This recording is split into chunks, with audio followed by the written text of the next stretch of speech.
Hi, everybody, and welcome back to another episode of Straight Talking Leadership with me, Chris Piankowski.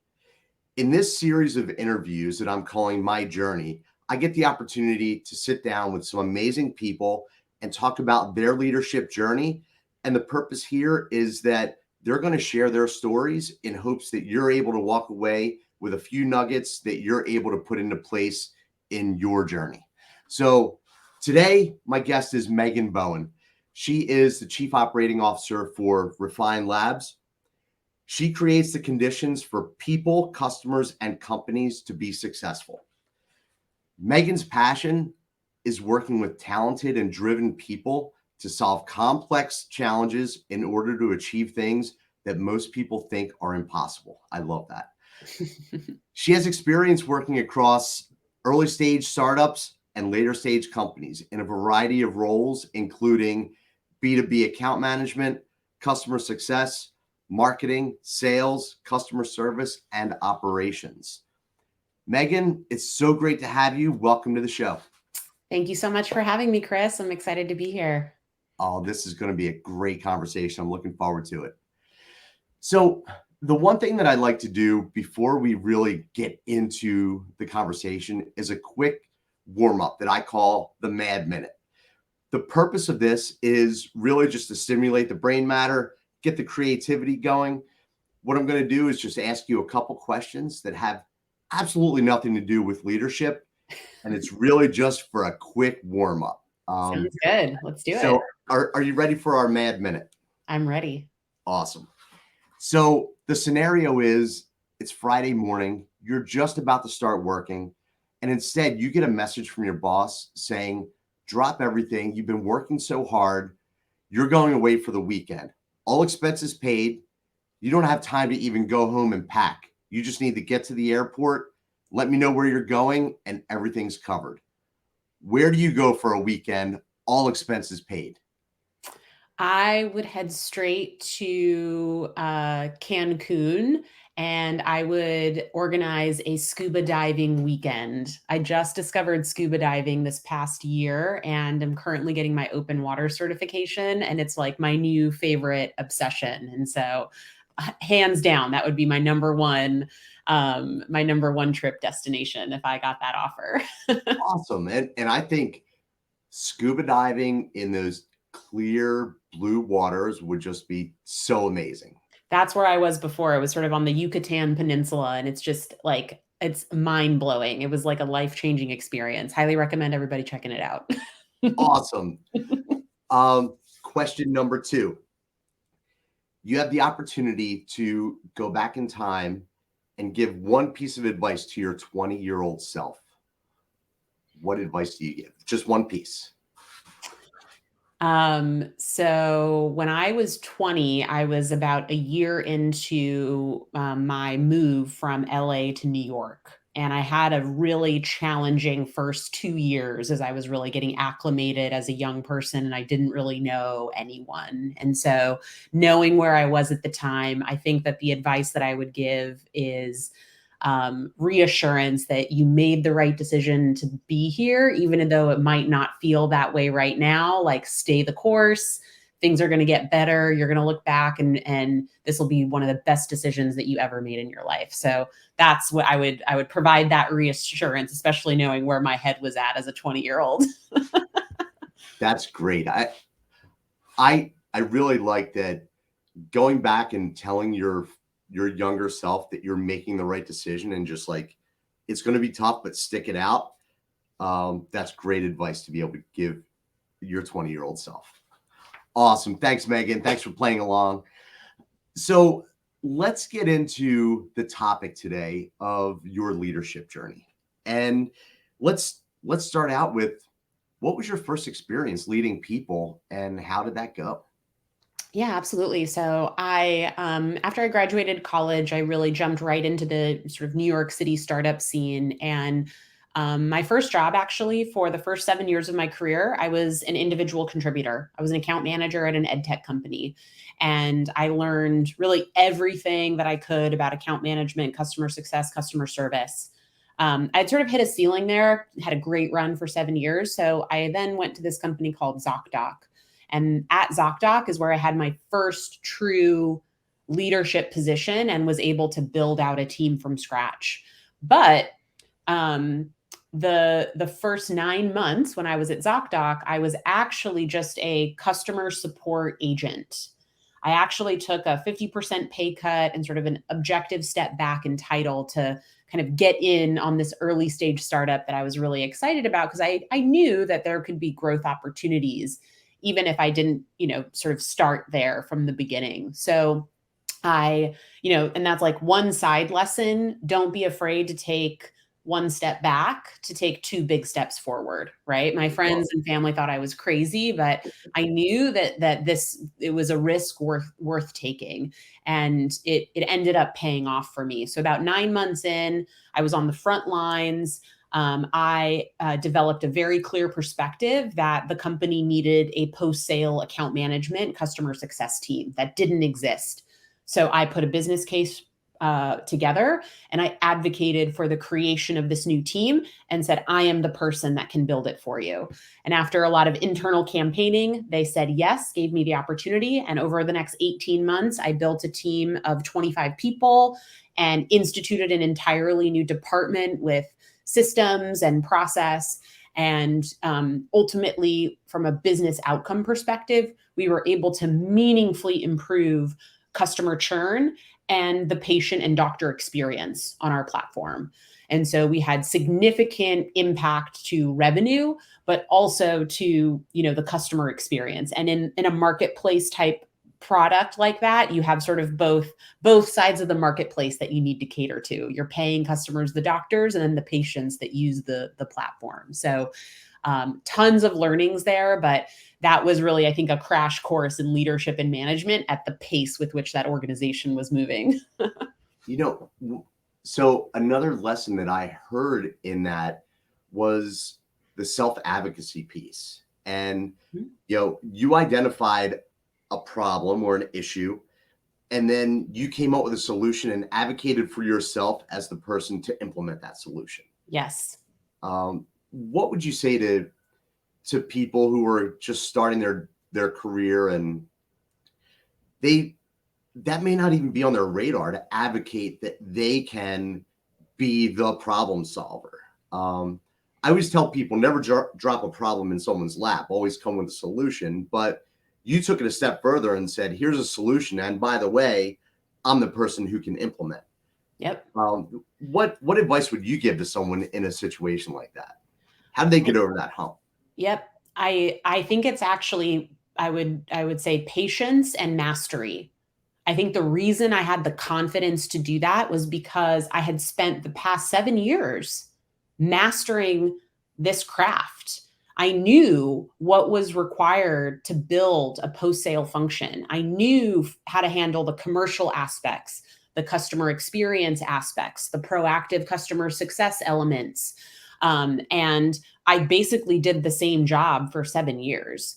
I find today a lot of people feel the pressure, the desire to accelerate and move through career progression after a couple of years of doing a job. And the time spent really solidified my confidence in, I know my shit. I know what I need to do. And so I have the confidence to be like, yo, this is a problem. This is the solution. I'm the woman for the job. And this is the business outcome that I'm going to drive as a result. So I really credit that confidence, and that I didn't even really think about it. Right. I just like it was internalized because I had the patience to really master a core sort of a core discipline, if you will. Yes. Okay. Got it. What if there's one person that you could identify that's been an inspiration to you along your leadership journey at any point, who would that be? So there's sort of two people in my career that come to mind. My first boss at this ed tech company, her name was Nancy. She really showed me what I sort of perceive as a true leader. She was what I would refer to as a servant leader. She really thought about how can she support her team.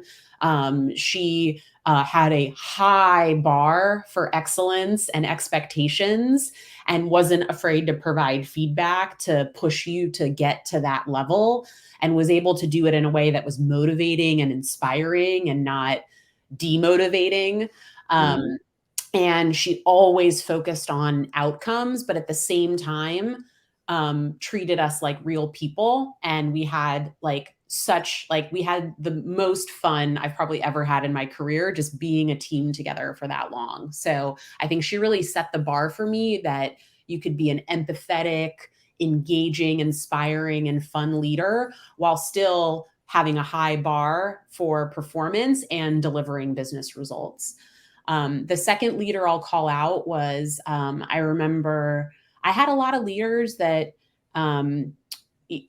where maybe they did things that showed me, oh, this is not what I want to do because Mhm. this is the impact that I have. But I remember when I made probably one of my first, what I would say, like larger mistakes at an organization. And it wasn't dire, but it wasn't great. And it wasn't a great reflection of me. And I remember the boss that I had at the time, he had my back. He sort of took the heat. He took the brunt of the issue, and he defended me without me even being in the room. And I think that I remember how good that made me feel, and how I really believe that the responsibility of a leader is to have your team's back. And so I Yeah. think I strive to do that for my team so that people, and he told me, he was like, you're so good. You made one mistake. Who cares? Like, I know what you can do. And I know that that was just one mistake. So like, I got your back. And so, I want to be able to do that for other people. So those are two stories. Couldn't help myself to squeeze both of those in. No, that's great because um, you know, you kind of talked about the servant leader of Nancy and how she created that fun environment and also set the expectations. But then the other piece of leadership of having your people's back and understanding that people make mistakes. Like Mhm. we as humans are not perfect. And when you're leading people, you can't jump down their throat for every mistake that they make. You have to look at it as a learning opportunity. And you're right. The job of a leader is to be that shield and say, okay, chances are they're probably feeling bad enough for making that mistake. They don't need to feel any worse. Let me shield them. And then let's talk about how to avoid that from happening again. 100%. Awesome. So let's talk a little bit about your philosophy as a leader. You touched on it just a little bit there, but if you could elaborate, what's your leadership philosophy? Absolutely. So I have sort of a formula that I like to talk about based on sort of all of the different experiences I've had over the course of my career. And the way I like to frame it up is people success equals customer success equals company success. And I think that it's really easy for a lot of leaders, business owners, executives to feel a lot of pressure to have the company perform. And I've seen a lot of instances where they sort of try to put the company first or profits first. And I see that in taking that approach, I see all of the ways that things can break down, and it can actually create the conditions that don't actually result in the business outcomes that you think you will get if you focus on that first. And so what I found is if you flip the paradigm and you really make sure that your people are set up for success, and the things that you need to do for that are having a really clear and compelling vision and mission that inspires and rallies your team. You need to have clear, aggressively achievable goals. You need to have role clarity and definition for how everyone in the organization is going to contribute to those goals.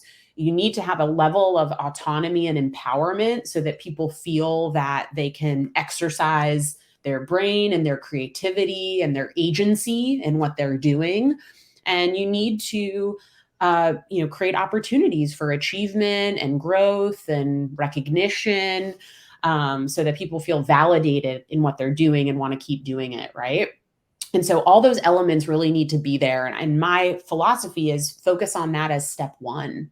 Then your customers are your business, right? And I have a customer success background. And so really making sure that you are investing in customer success, that you have a strategy, that you are enabling your team, that you are making decisions with your customers' best interests in mind, that you're actually helping them achieve the results and the desired outcomes that they wanted to when hiring you. Really focusing on that. And what I have found is if you set up your people for success and your customers for success, the company outcomes then deliver, right? Then you get improved retention, hitting revenue targets, et cetera, et cetera. And so that sort of, I kind of like flip the paradigm a little bit. And in building my current company, Refine Labs, with my business partner, I've really tried to infuse that leadership philosophy at our company, and have seen that it can work and drive positive business outcomes.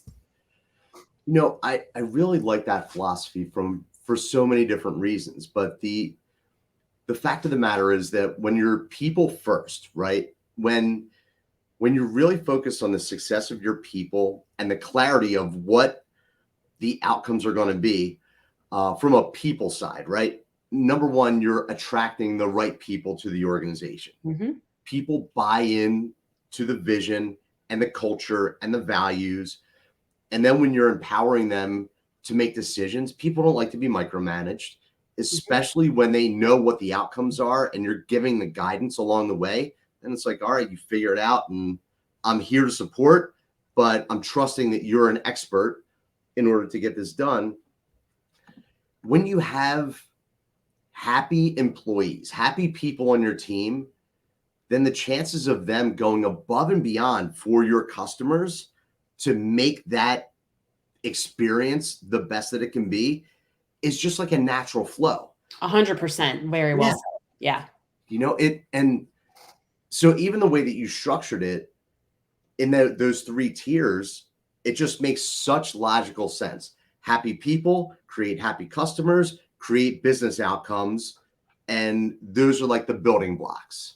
Yeah. And, I think to clarify some of the language there, because I think it's important, it's really it's less about being happy and it's more about being successful, right?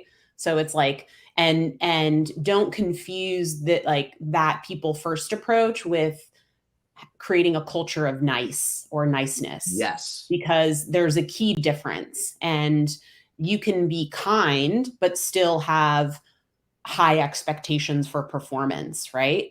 You can be kind and still decide that someone isn't meeting expectations and can no longer be part of the team, right? So a lot of times people make the assumption that this approach is creating that culture of niceness and isn't holding people accountable. And that's not the intent of it.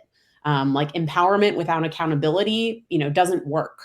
No. And so I think it's important to kind of reinforce that you should be putting your people first, but you need to make those expectations clear and hold people accountable and be the type of leader that is able to make the decisions that need to be made based on how things pan out. And same for customers. I've worked with customers my entire career, and sometimes my customers aren't happy with me if I have to speak hard truths. But if those hard truths lead to business outcomes or successful outcomes that they want, that's what we're getting paid to do. And so I think I actually shy away from that term happy, because what we're really doing is actually trying to cultivate professional development for our team and opportunities for people to be successful, as well as our customers. Thank you for clarifying that. And that does make a whole lot of sense. Just last night, I was on a different live broadcast and we were talking about the book, The 5 Dysfunctions of a Team. Yes, I'm familiar. Yeah. And, one of the things that he talks about in those dysfunctions is kind of the fear of conflict. And it's because people just want to be happy. They don't want to have. They want to rock the boat. Right, exactly.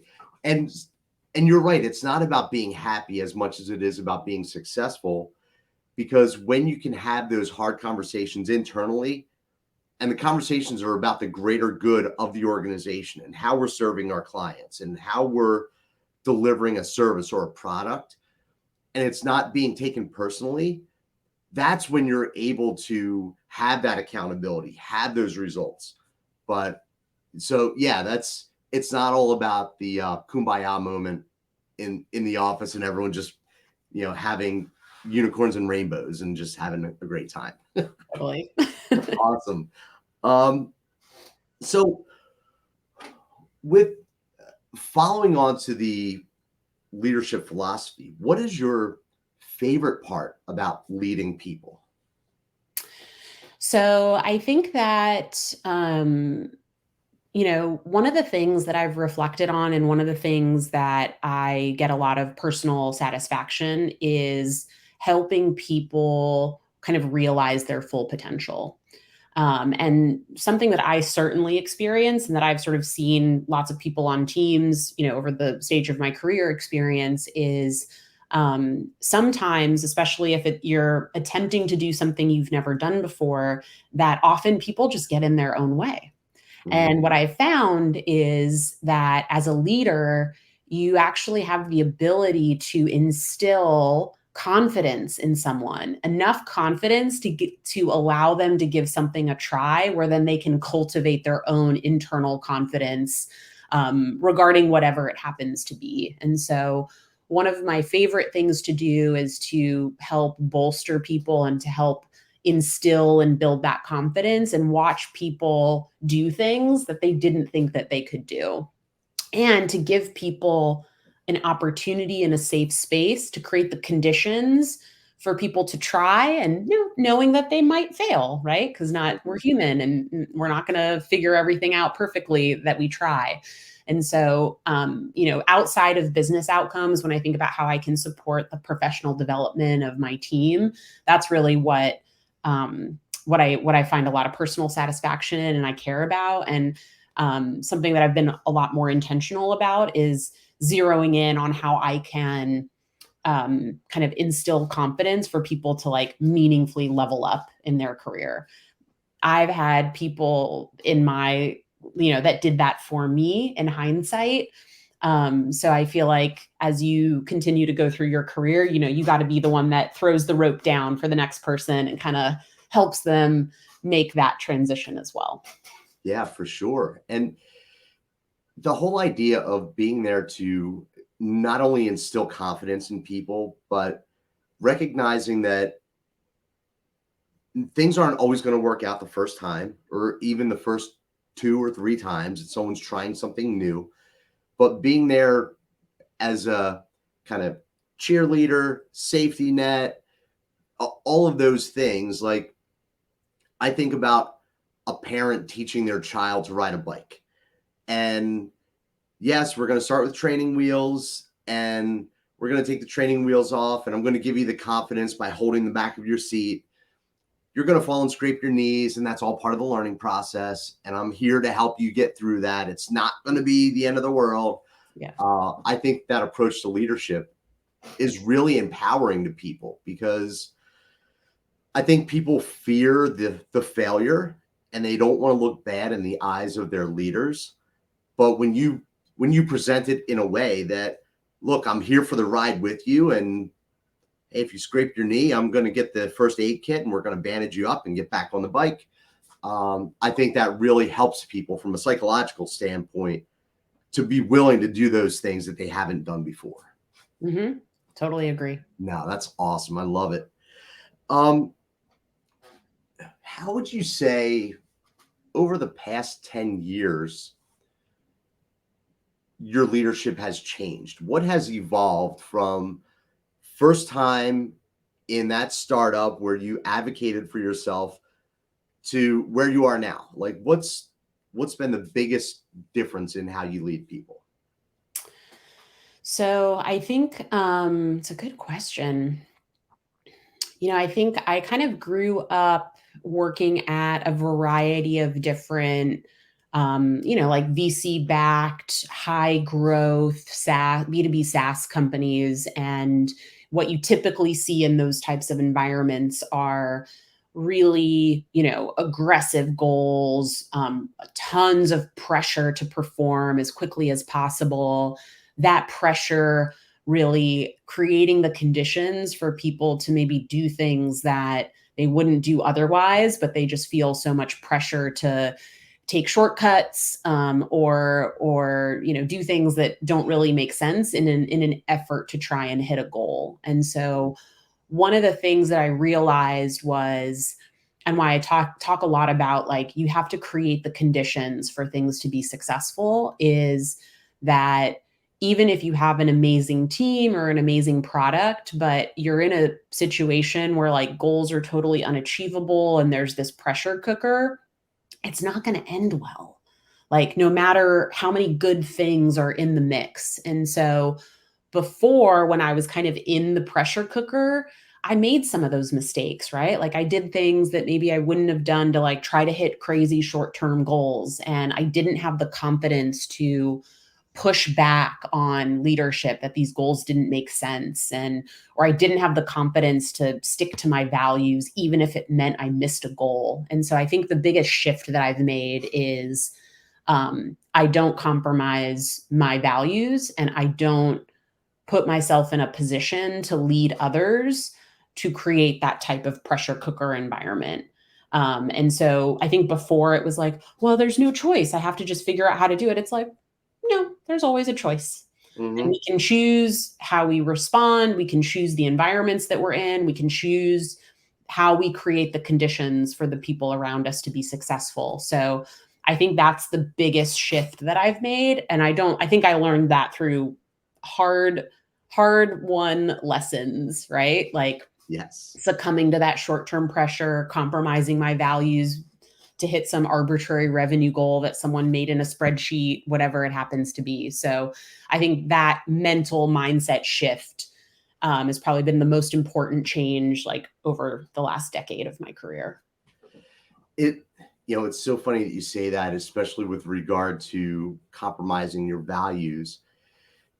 And I think that's a trap that younger people or new leaders fall into, because they're chasing an outcome, and they're like, it's not like a super serious compromise. It's kind of walking in the gray area sometimes.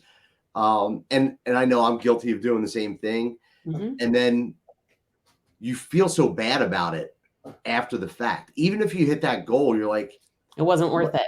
Yeah. It wasn't worth it. And that wasn't me. Like, that was me putting on a mask of someone else just in order to achieve a goal. And the sweetness of that victory isn't so sweet. Mm-hmm. Yeah. Absolutely. Well said. So one thing that you mentioned is, along the way, you've made some mistakes, right? And we all have. Is there one that kind of stands out to you as a lesson that you'd want to share with other people? Like, if you have the opportunity to avoid this, do it at all costs. I would kind of just expand on a little bit of what I was just saying. I think that my desire to achieve a goal, I'm very goal oriented and I'm very competitive. So if someone's like, figure out how to do this, I'm like, I'm going to figure out how to do that. but I've had experiences where I've did that, and I've, compromised my own values, or I put my team members in a pressured situation that didn't make them feel good. That those are my biggest regrets. And I think that, like, now I just know that I would rather maintain my own integrity than compromise something for a company, right? Like, at the end of the day, like, a job is a job, and your values are your values. And so I think it's really challenging, because it's so easy to get caught up in whatever your company is, and why this goal is so important, and all of these reasons to justify decisions or behaviors that you wouldn't normally do. So I totally empathize with it, because I've sort of been there. And I think, what I would say is there's no job or company that is worth compromising your values on. And I think I've done it and I regret it. And so I'm not going to do it anymore. I don't know if that's a lesson that people will hear me say and internalize, or it Yeah. could be a lesson that people what I've also realized as a leader is there are a lot of lessons in life that people need to learn on their own, no matter what I tell them or what experience of mine I share. And I used to get frustrated about that. Like, I told you, why didn't you listen to me? But Mhm. what I've come to appreciate is everyone has their own journey, and sometimes experience is the best teacher. And sometimes you just have to you see it happening and you have to let it happen, knowing that this is how this person's going to learn. And so I've found a lot more acceptance and peace with letting people learn their own lessons. Yeah, and that's so true. I mean, it's it's the kid that you tell don't touch the hot stove, and then they learn when they finally touch the hot stove and burn their finger. But I think too that approach comes back to your leadership philosophy too, of being there to create a safe space when people can fail a little bit. People can make mistakes when they know that the person who has their back isn't going to let that mistake be detrimental. Like, I couldn't imagine that you would let someone make a mistake that's going to blow something up. All right, you're going to burn your fingertip. I'm going to let you learn from that. Mhm. And then I'm going to be there to help you. But, I'm also going to keep you from sticking your entire arm in the oven Yes. and getting second-degree burns. Excellent distinction. I totally agree. Yeah. All right. Um, what would you say, and this is kind of final question, final thoughts, what would be the most important skill for a leader to have? What's if you could boil it down to one thing? I think I would say emotional intelligence. And I think, I guess that answer may be slightly cheating, because I feel like emotional intelligence can include, self-awareness, empathy, communication. And so they're kind of all sort of wrapped up into that broader trait. But I think, especially being sort of like a COO or a number two in many companies, I've realized how important that is for both managing up and down, to Yes. the CEO and board and the broader team that you lead. And the reality is all people are different. People have different motivations. People have different communication styles. People thrive in different ways, and being able to understand that and to leverage that emotional intelligence to lead effectively, I think is one of the most important things now. I couldn't agree more because, and yes, emotional intelligence has many layers to it, but from a skill set, that leadership has many layers to it. Mhm. So I like that answer, because leadership is not black or white. It's it's often more gray than anything, and to the extent that you're able to navigate that gray area, that's really a lot of times what's going to help with either success or failure. Mhm. And yeah, it's the ambiguity of how things happen, because a lot of times we're charting new courses and there's not a blueprint, there's not a map for the things that we're trying to do. So you've got to have that emotional intelligence. Yeah, I love absolutely. it. Absolutely. Megan, thank you so much for being on the show. I really appreciate it. Thanks for sharing your leadership journey, with all the people that are going to be watching. Um, so for all of you watching, if you got some nuggets out of today's episode, which I know you did, please like it, please share it, subscribe to the channel, and thanks again, Megan Bowen, Chief Operating Officer for Refine Labs, for being on Straight Talking Leadership. Thanks for having me, Chris. Great conversation. My pleasure. Thank you.